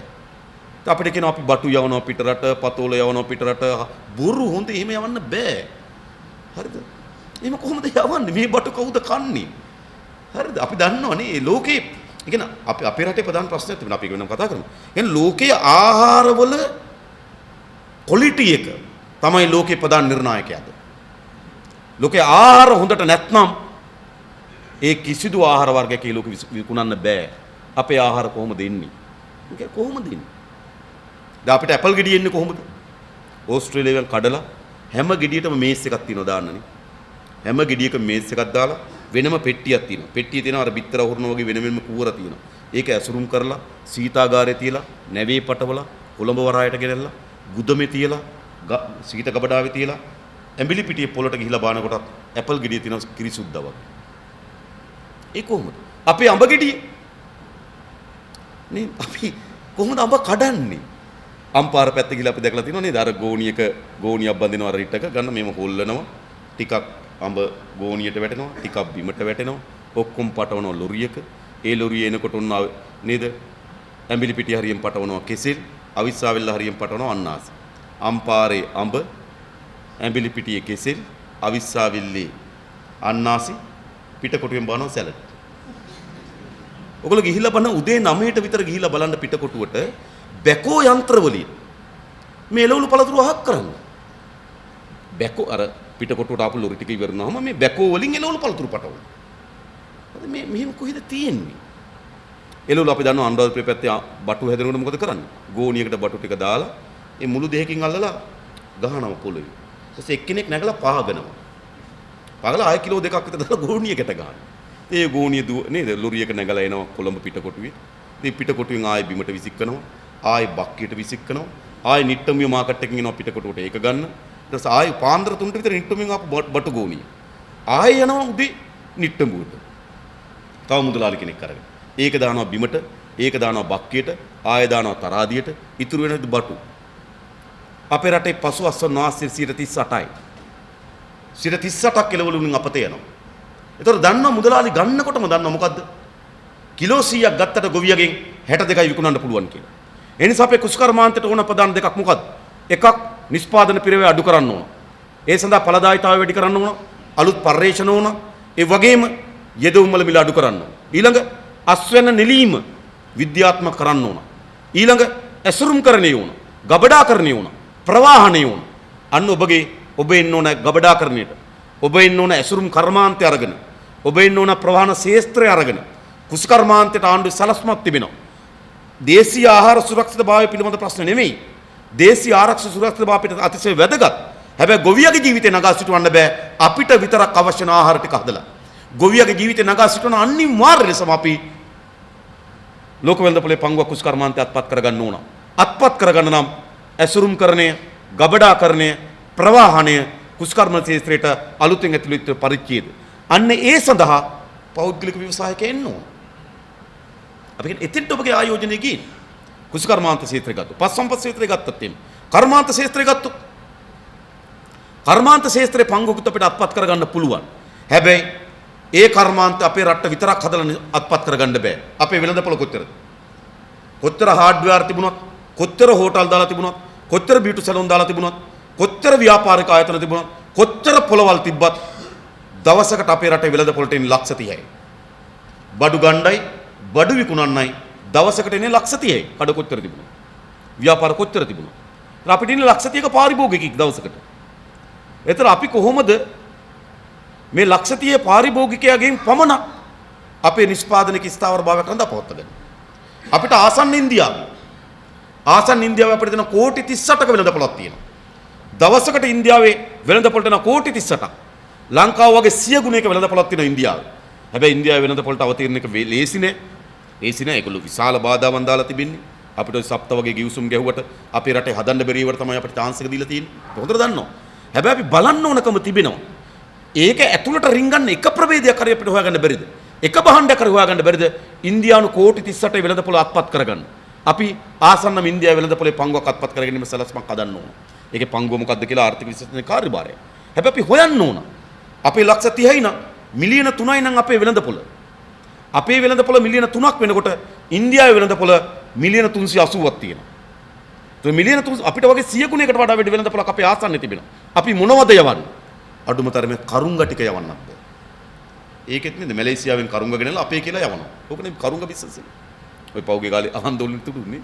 ඉතින් එහෙම බෑ. හරිද? එතකොට මෙතන ඊට පස්සේ අපි කොහොමද විශේෂයෙන්ම යුරෝපා වෙළඳපොලේ පංගුවක් අත්පත් කරගන්න පුළුවන්? අදත් අපේ රටේ අපනයන ආදායමෙන් 51ක් එන්නේ ඇමරිකා එක්සත් ජනපදයෙන් සහ යුරෝපා වෙළඳපොලේ. ඒ නිසා අපි හිතනවා තවත් අපිට පළල් කරගන්න පුළුවන් වෙළඳපොළක් තිබෙනවා යුරෝපේ සහ ඇමරිකන් එක්සත් ජනපදය තුල. ඒතර අන්නේ ඒ ඇමරිකා එක්සත් ජනපදය තුල අන්නේ වෙළඳපොළ පුළුල් කර ගැනීම වෙනුවෙන් අපි සලස්මක් හදන්න ඕන. ඉතින් ඔබට ආරාධනා කරන්නේ දේශීය ආහාර සුරක්ෂිතභාවයේ දේශීය භාණ්ඩ නිෂ්පාදනය සඳහා පමණක් නොවේ ලෝක වෙළඳපොළ ඉලක්ක කරගත්තු භාණ්ඩ නිෂ්පාදනයකට අපි යන්න ඕන. භාණ්ඩ විතරද? භාණ්ඩ වලින් අපිට අල්ලන්න බැරි වෙයි සමහර විට. ශේත්‍ර අපි හොයාගන්න. හැබැයි ඒ වගේම අපි සේවා වෙළඳපොලේ පංගුවක් අත්පත් කරගන්න ඕන. අපිට ඉතාමත් හොඳ මානව සම්පතක් ඉන්න. මානව සම්පත. අපේ අවුරුදු 2500ක ශිෂ්ටාචාරයක් තියෙනවා. ඒක පිළිබඳව අපි ආඩම්බරෙන් කතා කරනවා. ඒක අපි කවුරුත් අගය කරන්න ඕන තමයි. අවුරුදු 2500ක ශිෂ්ටාචාරය නේද? අපිට විශේෂයෙන්ම බෞද්ධ ආගම පැමිණීම සමග අපේ පිරිවෙන් ආශ්‍රිත අධ්‍යාපනය පටන් ගත්තා. ඒත් අපිට අවුරුදු 2000කට වඩා වැඩි අධ්‍යාපනික ඉතිහාසයක් තිබෙනවා. ඒ අධ්‍යාපනයේ දහම් අධ්‍යාපන පමණක් නෙවෙයි කළමනාකරණය, තාක්ෂණය සියල්ල පිරිවෙන්ට සම්බන්ධ කරනවා. ඒක වැඩිපුර උපයෝග කරගත්තේ කුස්කර්මාන්තය ඇතුළේ. ඒ නිසා අපි වාස්ප එන්ජින් එක හොයාගෙන නැහැ. අපි දුරකථනය හොයාගෙන නැහැ. අපි මුද්‍රණ යන්ත්‍රය හොයාගෙන නැහැ. හැබැයි අපි තමයි බිසෝකොට හොයාගෙන තිබෙන්නේ. අපි තමයි මඩසොරු හොයාගෙන තිබෙන්නේ. අපි තමයි කලාවේ ඉඳන් තිසාව දක්වා කිලෝමීටර් 70ක්ම 28ක් අඟලකට බැස්මත් සහිත යෝධයල හොයාගෙන තිබෙන්නේ. අපි තමයි සීගිරි ගලමුදුනේ නේද පහළ ඉඳන් වතුර අරන් ගිහලා වතුර මල හයි කරලා තිබෙන්නේ. ඇන්ටන් ජලනල තිබෙත් නැහැ, සිල්ටන් වතුර පොම්පේ තිබෙත් නැහැ. අපිට තාක්ෂණයක් තිබුණා. ඉතින් අපිට ශිෂ්ටාචාරයක් තිබෙනවා. ඒ ශිෂ්ටාචාරයෙන් හික්මවන ලද, ඒ ශිෂ්ටාචාරයෙන් දැනුම දෙන ලද, ඒ ශිෂ්ටාචාරයෙන් ප්‍රබෝධමත් කරන ලද මානව සම්පතක් ඉන්නවා. මේක තමයි අපේ සම්පත. ලෝකේ ඕනෑම රටකට ගියාට පස්සේ අපේ අය කියනවා සහෝදරයා අපේ මිනිස්සුනේ මෙහි වැඩකාරී. කියන්නේ දෙයි. ඕනර මේ අපේ අයනේ මෙහි වැඩකාරී. මේගොල්ලෝ මොනවද දන්නේ? අපිට හොඳ දියුණු මානව සම්පතක් තිබෙනවා. ඒ නිසා අපේ ආර්ථිකයට මේ මානව සම්පත කොහොමද උපයෝග කරගන්නේ? අපේ ඊළඟ ආර්ථික සැලැස්ම. එකක් නිෂ්පාදන පංගුවක්, අනිත් එක මානව සම්පත. මානව සම්පත අත්පත් කර ගැනීම වෙනුවෙන් අධ්‍යාපනය, නිරෝගී සම්පන්න ජීවිතයේ සෞඛ්‍ය, ක්‍රීඩාව, තොරතුරු තාක්ෂණය, විද්‍යාව පර්යේෂණ මේ වලින් අපි හොඳ මානව සම්පතක් හදන්න. අධ්‍යාපනය තියෙන්න ඕන. හොඳ සෞඛ්‍ය සම්පන්න ජීවිතයක් තියෙන්න ඕන. නේද? හොඳ ක්‍රීඩා කරන ලද නිරෝගී සම්පන්න ජීවිතයක් තියෙන්න ඕන. විද්‍යාව තාක්ෂණය එකතු වෙලා තියෙන්න ඕන. පරිගණක දැනුම තිබෙන හොඳ මානව සම්පතක් හදුවොත් අපිට මේ මානව සම්පතෙන් පුළුවන් අපිට ලෝක පංගුවක් අත්පත් කරගන්න. අන්න ඒ හරහා තමයි අපිට අර අවශ්‍ය වෙන ඩොලර් බිලියන 11 අපි උපයා ගන්න ඕන. ඒ ඩොලර් බිලියන 11 උපයා ගන්න නැතුව අපි ඉස්සරහට යන්න බෑ. ඊළඟ ඒ ආර්ථිකය වර්ධනය වුණාම ඒ ආර්ථිකයේ සාධාරණ පංගුවක් පහළට ගලාගෙන ඉන්න ඕන. සාධාරණ පංගුවක් පහළට ගලාගෙන ඉන්නේ නැතුව ඊළඟ කෙනා ව්‍යාපාර ස්ථාවර වෙන්නේ නැහැ. සල්ලි තියෙන කෙනාගේ පැවැත්ම රඳා පවතින්නේ නැති කෙනා මත ආදායමක් આવුත් විතරයි. නැත්තම් බයෙන් ඉන්න වෙනවා. නැත්තම් පිස්තෝල ලයිසන් එකක් ගන්න කතා කරන්න වෙනවා. වෙලා නැද්ද? කෙනෙක් විශාල ආදායම් බෙදී යාමේ පරතරයක් තියෙන රටක කවුරුවත් බියෙන් සැකෙන්තර ජීවත් වෙන්නේ නැහැ. බියෙන් සැකෙන්තර ජීවත් වෙනවා නම් පහළටත් ආදායම ගලාගෙන යන්න ඕන. පහළට ආදායම ගලාගෙන ගියොත් පමණයි ඔබගේ ව්‍යාපාර රඳා පවතින්නේ. ඒ නිසා අපේ ආර්ථික සැලැස්ම එකක් තමයි මේ ආදායම කොහොමද රටේ උත්පාදනය කරන ආදායම කොහොමද පහළට ගලාගෙන යන්නේ. ඒකට අපි අධ්‍යාපනය හරහා, සෞඛ්‍ය හරහා, රජය විසින් ලබා දුන් සේවාවන් හරහා ඒක පහළට ගලාගෙන යන්න ඕන. දැන් ප්‍රවාහන පද්ධතියක පහළට ගලාගෙන යන්න ඕන. දැන් ඔබ දන්නවා.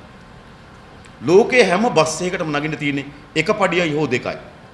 ලංකාවේ බස් වලට නගින්න තියෙන පඩි 4ක්. ඇයි? ලෝකේ ඕනෑම බස් එකක එක පඩිය එක පඩි දෙකයි. ලංකාවේ පඩි 4යි. ඇයි? ලංකාවේ හැම බස් එකම ගහලා තියෙන්නේ lorry chassis. Tata lorry chassis bus එක ගහලා ඉවරනවා. පොල් පටවන එකේ මිනිස්සු පටවනවා. ඉතින් ඒගොල්ලන්ගේ ජීවිතේ කුමක්ද? ඉතින් ඒගොල්ලන්ට ඊට වඩා හොඳ ප්‍රවාහන සේවයක් ඕනේ නැද්ද? හොඳ අධ්‍යාපනයක් ඕනේ නැද්ද? ඒගොල්ලන්ගේ ජීවිතේට හොඳ සෞඛ්‍ය සේවයක් ඕනේ නැද්ද? ඒගොල්ලන්ගේ ජීවිතේ නිරෝගී කරන්න ඕන. ඒගොල්ලන්ගේ ජීවිතේ සතුටු කරන්න ඕන. ඒගොල්ලන්ගේ ජීවිතේ සතුටු කරොත් විතරයි රටේ පැවැත්ම රඳා පවතින්නේ. ඒ නිසා ඊළඟ අපේ ආර්ථික සැලැස්මේ ප්‍රභේදය තමයි මේ ආදායම කොහොමද පහළට ගලාගෙන යන්නේ. රටක ආර්ථික වර්ධනයේ වගේම ආර්ථික ප්‍රසාරණය සිද්ධ වෙන්න ඕන. අද මොකද වෙලා තිබෙන්නේ? රටේ ජාතික ධනෙ 51% උත්පාදනය කරන්නේ බස්නාහිර පළාත. රටේ මුළු ජාතික ධනෙ 51% බස්නාහිර පළාත. වයඹ පළාත 9%යි. උතුරු මැද 4%යි. අපිට උතුරු මැදට ගිහපුවම විශාල ගොවි පොළවල් පේනවා. විශාල ඉඩම් පේනවා. හැබැයි රටේ ජාතික ධනයට උතුරු මැද පළාත එකතු කරලා තියෙන 4%යි. වයඹ පළාත එකතු කරලා තියෙන 9%යි. බස්නාහිර පළාත රටේ ජාතික ධනයට එකතු කරලා 51%ක්. ඌව පළාත එකතු කරලා 4%යි. හොඳද? උතුරු පළාත එකතු කරලා තියෙන 4%යි. මුළු උතුරු පළාතම ජාතික ධනයට එකතු කරන 4%ක්. බස්නාහිර පළාත එකතු කරන 51%ක්.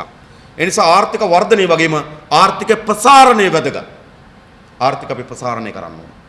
ඒ ප්‍රසාරණය කරොත් තමයි ඒ ගමේ ඉන්න කෙනා අතට ආදායමක් එන්න පටන් ගන්න. ගමේ කෙනාගේ ආදායමක් එයාට එන්නේ නැතුව දරුවන්ට රස්සාවක්, ආදායමක් එන්නේ දරුවන්ට අධ්‍යාපනයක් දෙන්න බෑ. ආදායමක් නැත්නම් හොඳ සෞඛ්‍ය සේවයක් එන්නේ නැහැ. ආදායමක් නැත්නම් හොඳ නිරෝගී සම්පන්න ජීවිතයක් ලැබෙන්නේ නැහැ. ඒ නිසා අපි ආර්ථිකයේ වර්ධනයක් වගේම අපි ආර්ථිකයේ ප්‍රසාරණයක් බලාපොරොත්තු වෙනවා. කොළඹ කේන්ද්‍ර කරගත්තු ආර්ථිකයක් වෙනුවට, බස්නාහිර කේන්ද්‍ර කරගත්තු ආර්ථිකයක් වෙනුවට ඒ ආර්ථිකය ප්‍රසාරණය කරන්න ඕන. ඒ සඳහා අවශ්‍ය නිරන්තර පහසුකම් ටික වර්ධනය කිරීම රජයේ වගකීම. ඔබ ඔබගේ ව්‍යාපාර ගෙන යන්න ඕන. මං කියන්නේ මේ හම්බන්තොට ආයෝජන කලාපයට වගේ නෙමෙයි මම මේ කියන්නේ. හරිද? ඔබගේ ව්‍යාපාර ගෙන යන්න ඕන පහළට. අපි සියලු ජනයා කැඳවනවද බස්නාහිරට? පොළොන්නරුවේ කෙනා බස්නාහිරට එන්න ඕනද රස්සාව කරන්න? අනුරාධපුරයේ කෙනාට රස්සාවක් උපයා ගන්න පුළුවන් වෙන්නේ බස්නාහිර පළාතේ විතරද? ඇයි අපිට ආර්ථිකය ප්‍රසාරණය කරන්න බැරි? තල්ලු කරන්න බැරි ඇයි පහළට? ආර්ථිකය පහළට තල්ලු කරොත් විතරයි ඒ ජනතාවගේ ජීවිතේ සුරක්ෂිත වෙන්නේ. ඒ නිසා අපේ වැඩපිළිවෙලේ තිබෙනවා ආර්ථිකයේ වර්ධනයක් අත්පත් කරගන්න වගේම ආර්ථිකය පහළට තල්ලු කරන්න. බස්නාහිර කේන්ද්‍ර කරගත්තු ආර්ථිකයක් වගේම නේද? ඒ ආර්ථිකය තව දුරටත් බස්නාහිර හිර කරගෙන ඉන්නේ නැතුව ප්‍රසාරණය කරන්න, තල්ලු කරන්න පහළට. ඒතර ඒ සඳහා ඔබට අවස්ථාවක් තිබෙනවා. ඊළඟ ඔබ මෙහුණ දී තියෙන ප්‍රධාන ගැටලුව අපි ව්‍යාපාර අධ්‍යයනයේදී ඉගෙන ගන්නවා වරායෙන් බහඬ නිදහස් කර ගැනීම කියලා එකක්. ව්‍යාපාර අධ්‍යයන වරායෙන් රේගුවෙන් බහඬ නිදහස් කර ගැනීමේදී මේක තමයි වටිනාකම, මේකට අනුව දෙන්න ඕන කියලා. මට මේ ළඟදී හම්බුණ එක මුස්ලිම් තරුණයෙක් එයා ව්‍යාපාර කරනවා. එයා ඩුබායි වල ඉඳන් නාන කාමර කට්ටල ගෙනල්ලා විකුණන එක තමයි එයාගේ ජොබ් එක. එයාගේ බිස්නස් එක. මාතර ප්‍රධානම බිස්නස් එකේ ආසතු තියෙන්නේ. එයා කිව්වා එයා ඩුබායි රටෙන් මේක අරගෙන බිල් එකක් දෙනවනේ. බිල් එකක් දෙනකොට මුදලාලිගෙන් ඉල්ලනවා කිව්වා මට තව හිස් බිලකුත් දෙන්න කියලා. එතකොට අහනවලු ලංකාවේද කියලා. ඇයි හෝටලෙට ගිහලා අඬ වැලිව් කරගන්න. හෝටලෙට ගිහලා අඬ වැලිව් කරනවා. ඒකට තමයි අපෝ ටැක්ස් එක ගෙවන්නේ. ඒ කියන්නේ මේක ඇයි එහෙම කරන්න වෙලා තියෙන්නේ? ඊට පස්සේ වරායෙන් එතකොට අපි දැන් බහඬ වල නියම මිල නෙවෙයි අපි පොළඹවන අඬ වැලිව් කරලා බහඬ ගේන්නේ. වරායෙන් අපි බහඬ නිදහස් කර ගැනීම නෙවෙයි වරායෙන් අපි මොකද කරන්නේ? කොහොම හරි අද පන්න ගන්න ඕන බඩු ටික. ඉතින් වරායෙන් නිදහස් කරගෙන වරායෙන් බඩු පන්නනවා. ඊට පස්සේ අපි ව්‍යාපාර අධ්‍යයනයේ ඉගෙන ගන්න හැම ව්‍යාපාරයකම මුදල් පොතක් කෑෂ් බුක් එකක් පවත්වාගෙන යන්න ඕනේ. දැන් අපි කෑෂ් බුක් එකක් තියයි යනවා. බොරු එහෙකුත් තියයි යනවා. දේශීය ආදායම් දෙපාර්තමේන්තුවට පෙන්නන ආපුවාම. ඊට පස්සේ අපි ව්‍යාපාර අධ්‍යයනයේ ඉගෙන ගන්නවා හැම සේවකයකටම වැටුප්පතක් දෙන්න ඕන කියලා. පේ ෂීට් එකක් දෙන්න ඕන. නේද? ඒකට අනුව EPF ETF කැපෙන්න ඕන. දැන් අපි මොකද කරන්නේ? පේ ෂීට් එකක් දෙන්න තමන් ඇම්ලොක් කවර් එක දාලා තව කීයක් හරි දෙන්න. එහෙම කරන්නේ නැත්නම් ඇයි එහෙම වෙලා තියෙන්නේ? ඇයි එහෙම වෙලා තියෙන්නේ? තමන් මේ තියෙන රෙගුලාසි වලට අනුව ව්‍යාපාර කරොත් ඒ රෙගුලාසි කඩාගෙන වෙන ව්‍යාපාර ඇවිල්ලා. ඒ නිසා හැම කෙනාටම කැමැත්තෙන් හෝ අකමැත්තෙන් පොළඹවලා තියෙනවා නීති කඩන්න. නීති කඩන්න. ඒ නිසා අපි තමුන්වහන්සේලාට එක සහතිකයක් දෙනවා. අපි ව්‍යාපාර ලෝකයේ ඇති වී තිබෙන මේ කළු වර්ණය, මේ තල්ලු වෙමින් යන කළු වර්ණය හැම දිසාවට දිහිමින් තියෙන මේ කළු වර්ණය අපි අයින් කරනවා. හැම කෙනාටම පිරිසුදු ලෙස ව්‍යාපාර කරන්න පුළුවන් වාතාවරණයක් අපි හදනවා. එයි අපි ව්‍යාපාරිකයෝ නෙවෙයි. අපි ව්‍යාපාරිකයෝ නෙවෙයි.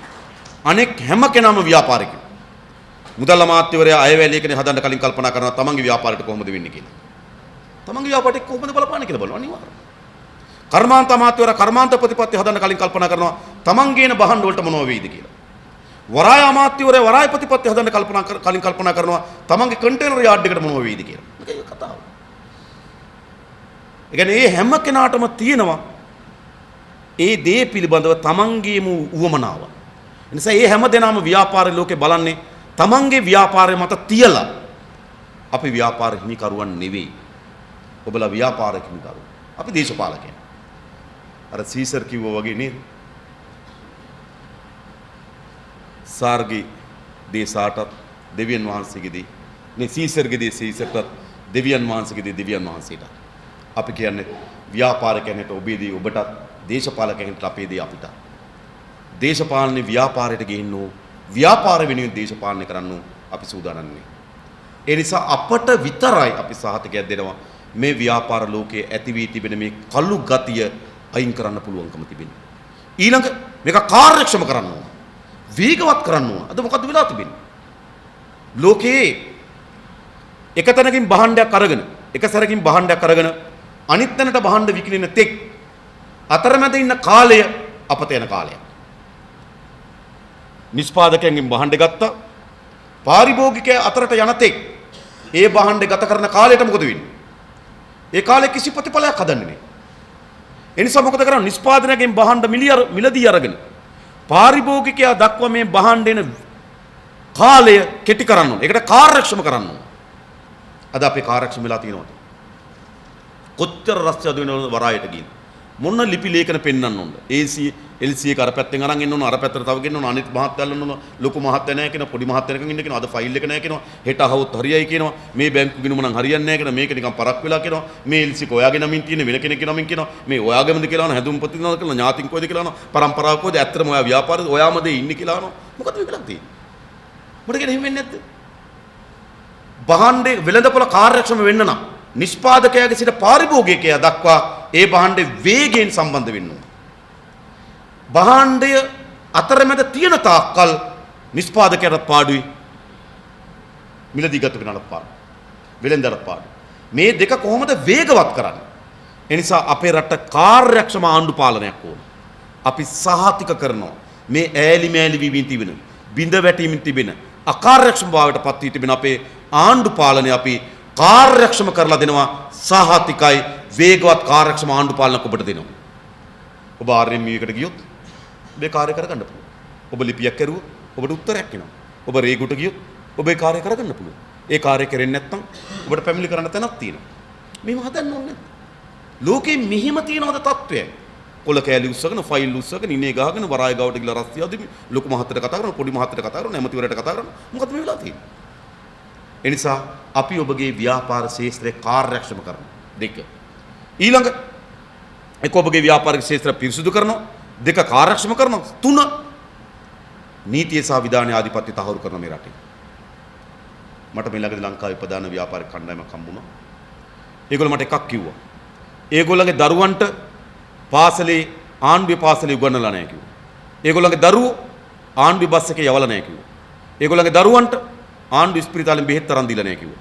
ඒගොල්ලන්ගේ දරුවන්ට ආණ්ඩුවේ රස්සාව බලාපොරොත්තු වෙන්නේ නැහැ කිව්වා. මං හිතනවා මෙතන බොහෝ දිනකුත් එහෙම. ආණ්ඩුවේ පාසලෙන් දරුවන්ට උගන්වන්න නොමැති වෙන්න පුළුවන්. ආණ්ඩුවේ බස් එකේ යවලා නොවෙන්න පුළුවන්. ආණ්ඩුවේ රස්සාව බලාපොරොත්තු වෙන්න පුළුවන්. ආණ්ඩු ඉස්පිරිතාලෙන් බෙහෙත් අරගෙන නැති වෙන්න පුළුවන්. හැබැයි ඔබ හැම දිනම බලාපොරොත්තු වෙන මොකද්ද? නීතියක් විනයක් තියෙන රටක්. අද අපිට නීතියක් විනයක් තියෙනවද? බොහෝ අය රට ඇත්තරලා යනවා. ඔබ ගිහිල්ලා බලන්න යුරෝපා තානාපති කාර්යාලය ගාව. අපේ රටේ දක්ෂ හැකියාවන් සහිත නිපුණ සාමෙන්තෙන් තරුණ පරම්පරාව මොනතරම් පොලිමිනවද මේ රට ඇත්තරලා යන්නේ? ප්‍රධාන ප්‍රශ්නේ නීතිය සහ විධානයේ ආධිපත්‍ය තහවුරු නොවීම. ඒ නිසා අපි නීතිය සහ විධානයේ ආධිපත්‍ය තහවුරු කරනවා. පොලිසිය ඒගොල්ලන්ගේ කාර්යභාරය කරනවා. ඒගොල්ලන්ගේ තරුපටි, ඒගොල්ලන්ගේ යුනිෆෝම් එකේ, ඒගොල්ලන්ගේ පටියේ ගෞරවය සහිත රැකියාවක් කරන්න පුළුවන් විට ගෞරවාන්විත මිත්‍ර ජනතා මිත්‍රශීලී පොලිසියක් අපි හදනවා. අධිකරණ පද්ධතිය කාර්යක්ෂම කරන්න ඕනේ.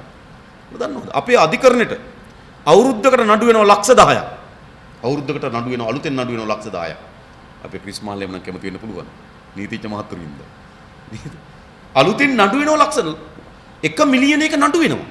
ලංකාවේ පවුල් තියෙන්නේ මිලියන 5යි.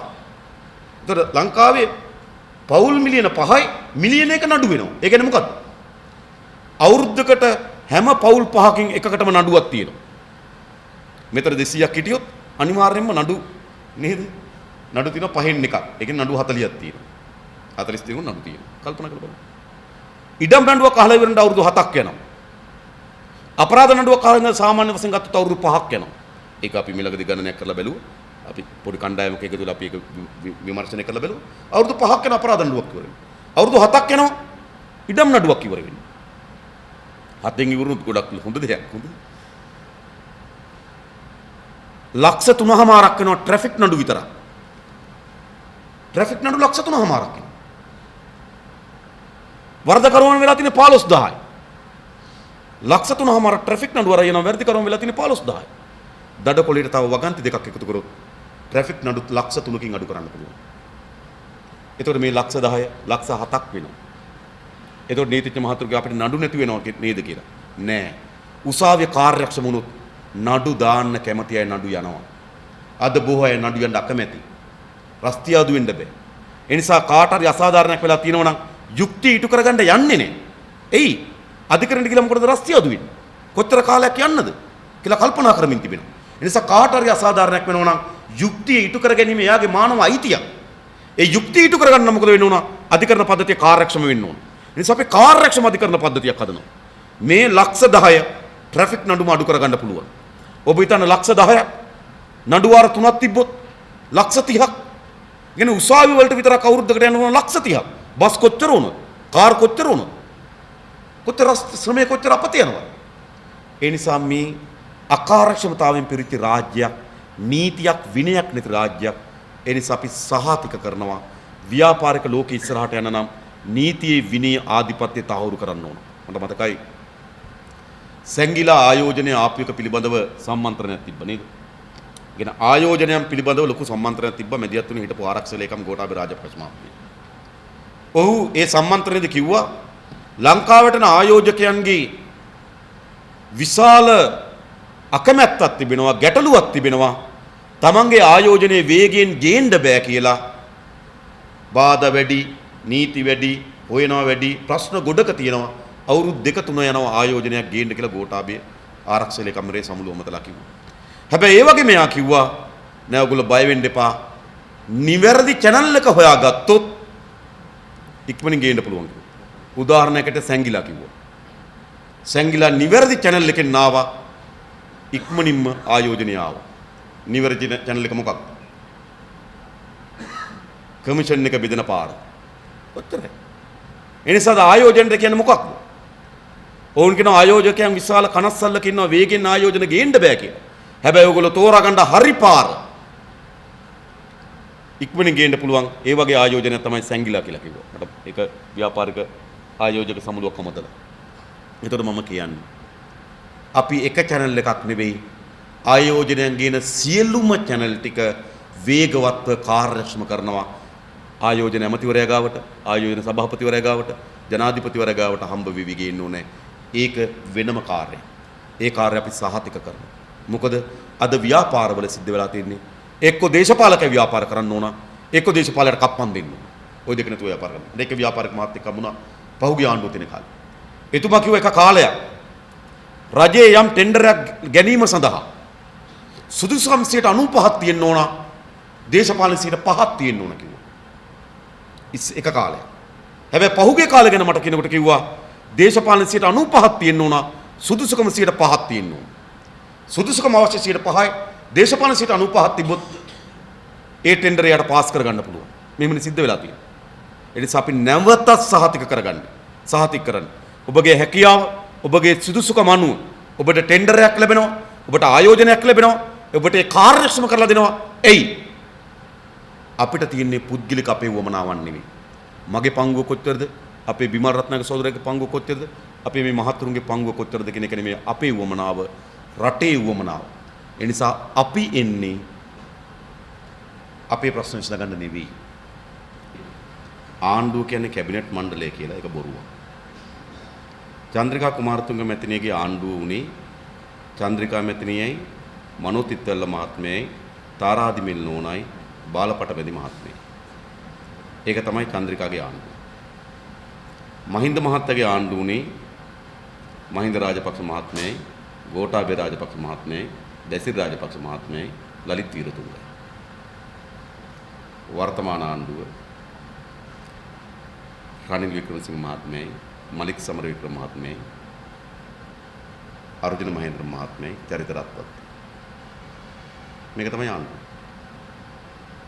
කවුරු හරි හිතනවා නම් අමාත්‍ය ධූරයක් අරගෙන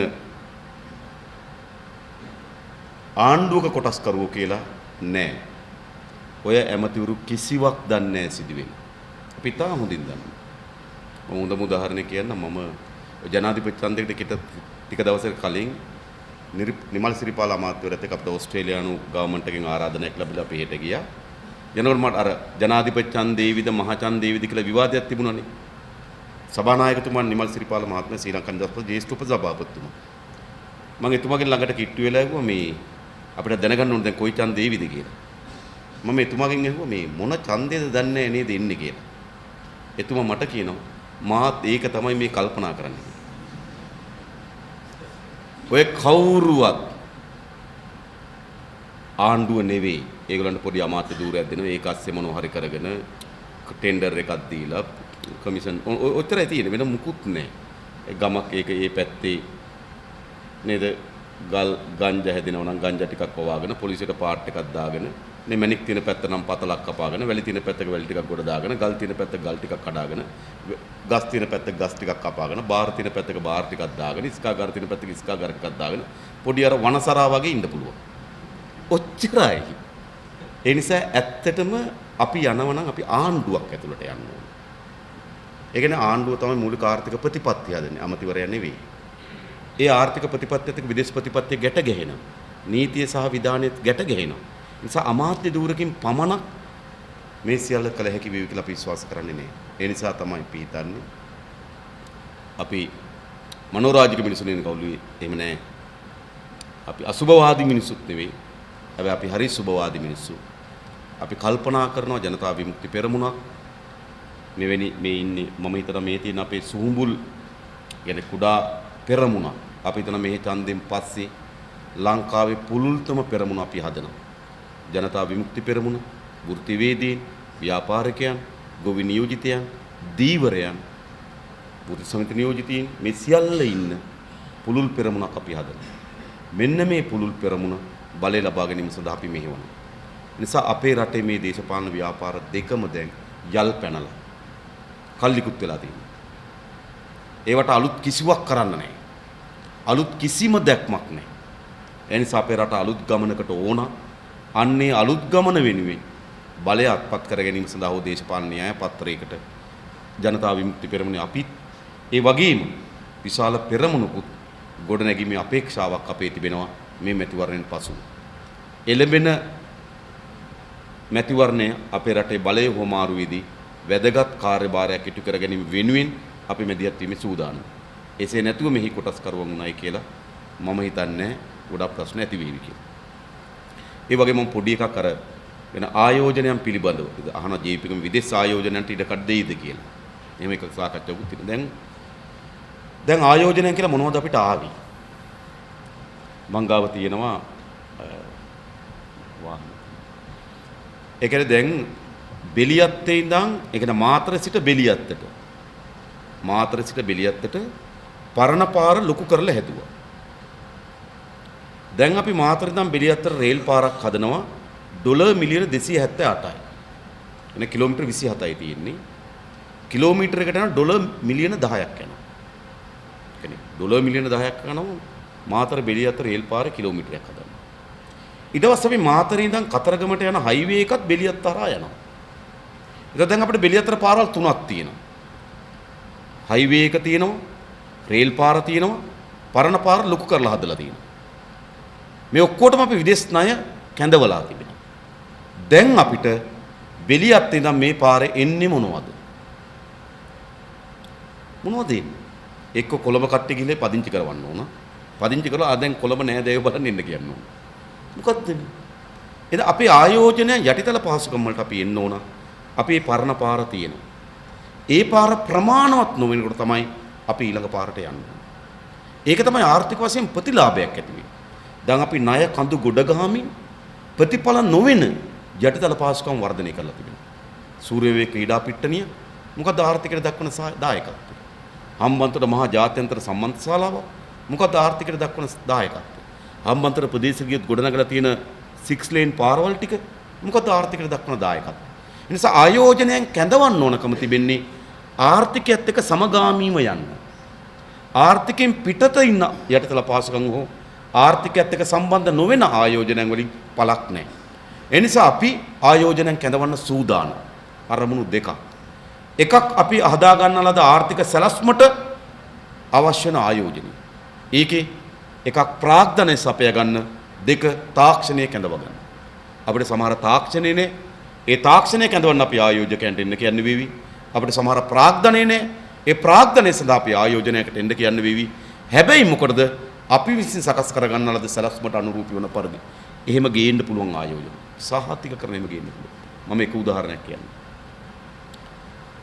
කන්තලේ සීනි සමාගම සීනි ෆැක්ටරිය. එතන තිබුණ අක්කර 23000ක් තිබෙනවා. සීනි කර්මාන්තශාලාව වහලා දාලා ගොඩක් කාලෙ. අණ්ඩු බණ්ඩාරනායක අමාත්‍යතුමා හොඳ මහත්මියෙක්. අණ්ඩු බණ්ඩාරනායක අමාත්‍යවරයා ඉන්න කාලේ එතුමාට තමයි සීනි ෆැක්ටරිය අයිති. එතුමා කර්මාන්ත ඇමති. ඒක කර්මාන්තේ ෆැක්ටරි අයිති එතුමට. හැබැයි මම ඉඩම් එමෙති. ඉඩම් එමෙති අයිති මට. ඉඩම් අමාත්‍යාංශේ ෆැක්ටරියේ කර්මාන්ත අමාත්‍යාංශේ. චීන ආයෝජකෙක් ආව අපිව හම්බ වෙන්න මේ ෆැක්ටරිය ආපහු පටන් ගන්න. මම අනුර බණ්ඩාරනායක මහත්මයාගෙන් ගිහිල්ලා ඇහුවා මම ආයෝජනයක් ඇවිල්ලා තියෙනවා මේ ෆැක්ටරිය පටන් ගන්න ඔබතුමා අපිට ඔබතුමාගේ පැත්තෙන් අවසර දෙනවද? එයා කිව්වා අනුර ඔයා ඕන දෙයක් කරන්න මම ඔබට ඒක දෙන්න ලෑස්තියි. මට මතකයි ලංකාදීප පත්තරේ අනුර ආයෝජනයක් කියලා ප්‍රවෘත්තියකුත් ගියා ඒ කාලේ. ඊට පස්සේ අපි ඒ ආයෝජකයා හම්බුණා. හම්බුණාට පස්සේ ඔහු අපිට ඉංගියෙන් පෙන්නනවා අපි මේකට යමක් දෙන්න සූදානම් මේ විදිහ අර්ථයක් දෙන්න. අපි කිව්වා අපිට ඔබෙන් ඇල් වතුර එකක්වත් එපා. ඔබෙන් ඇල් වතුර එකක්වත් බලාපොරොත්තු වෙන්නේ. හැබැයි ඔබ කීයක්ද දෙන්න බලාගෙන ඉන්නේ? එයාක රුපියල් මිලියන 250ක් කිව්වා.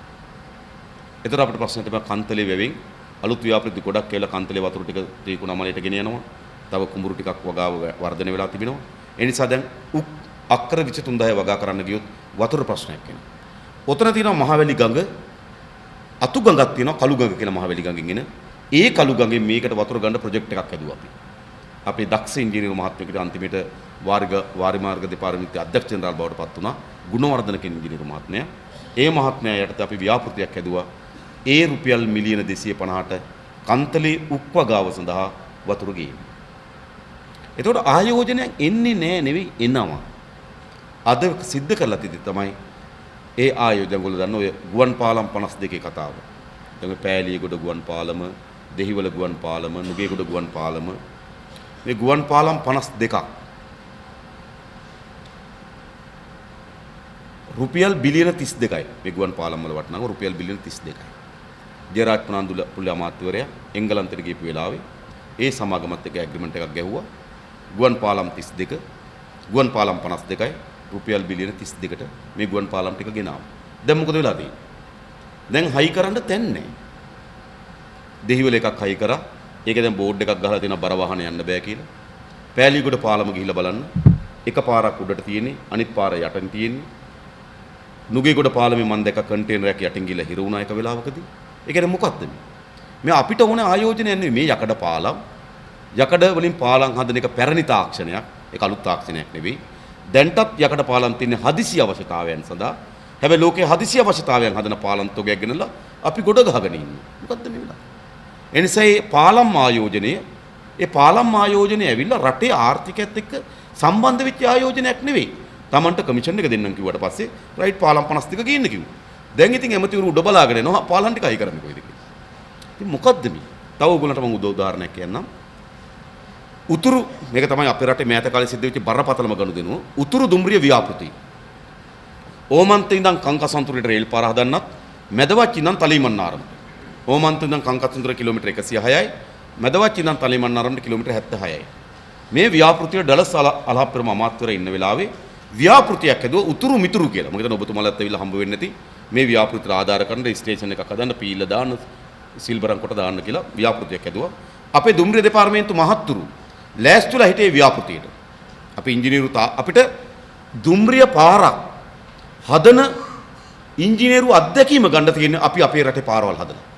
එසේ නැතුව අපේ කොන්ත්‍රාට් සමාගමකට අපිට පිටරට රේල් පාරක් හදන්න දෙන්නේ නැහැ. එහෙනම් අපිට ඉතා හොඳ අවස්ථාවක් අපේ රේල් පාර අපේ සමාගමක් කරා අපේ ඉංජිනේරුවන් හරහා හදන්න. මේ පාර හදන්න අපි සැලසුම් කරා. දුම්රිය දෙපාර්තමේන්තුව සල්ලි එකතු කරා. ජනාධිපතිවරයා ඉන්දියාවට ගියා. මේ ව්‍යාපෘති කෑලි 4කට කැඩුවා.